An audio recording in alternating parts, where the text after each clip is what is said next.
बच्चों, आज हम आपको एक बहुत ही शानदार कहानी सुनाएंगे हमारे बाल कृष्णा की।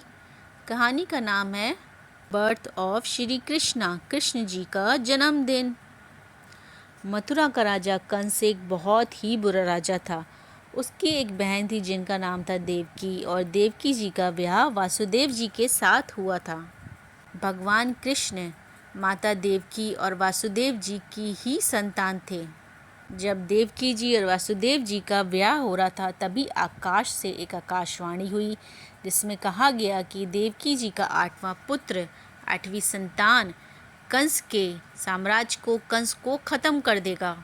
यह आकाशवाणी सुनकर कंस इतना भयभीत हो गया कि उसने अपने ही साम्राज्य के कारागार में देवकी जी और वासुदेव जी को बंधक बना लिया, जिससे कि वो उनकी होने वाली हर संतान को आसानी से मार सके।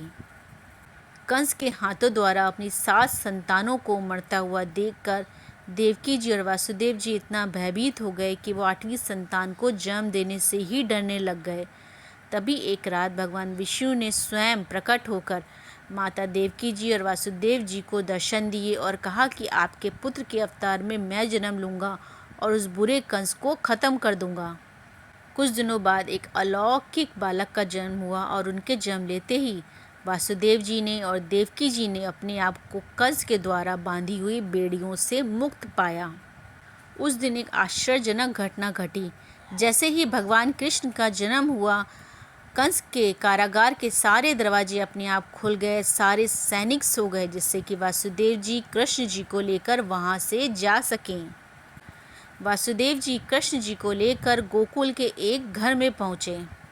यह घर माता यशोदा और नंद जी का था। वहाँ वासुदेव जी ने कृष्ण भगवान जी को माता यशोदा की बेटी के साथ बदल के उनकी बेटी को लेकर वापस कारागार आ गए। जैसे ही कंस को पता चला कि देवकी ने एक बच्चे को जन्म दिया है, वो उस संतान को मारने के लिए कारागार आ गया। जैसे ही कंस ने उस संतान को मारने की कोशिश की, तभी वहाँ पे माँ दुर्गा एकदम से प्रकट हो गई। उन्होंने कहा कि ओह मूर्ख कंस, मुझे मार के तुझे क्या मिलेगा? तुझे मारने वाला तो पहले ही पैदा हो चुका है और वो तुझे मार देगा। उधर कृष्ण भगवान जी गोकुल में बाल लीलाएं करते हुए एक ग्वाला बने और उन्होंने वहाँ पे बहुत ही मधुर बांसुरी बजाना सीखा।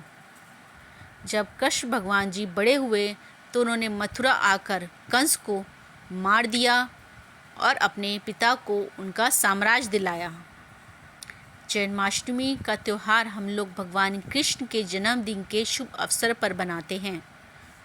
धन्यवाद। अगर आपको भगवान कृष्ण की कहानी पसंद आई हो तो हमारे चैनल को जल्दी से सब्सक्राइब कर दीजिए। Thank you.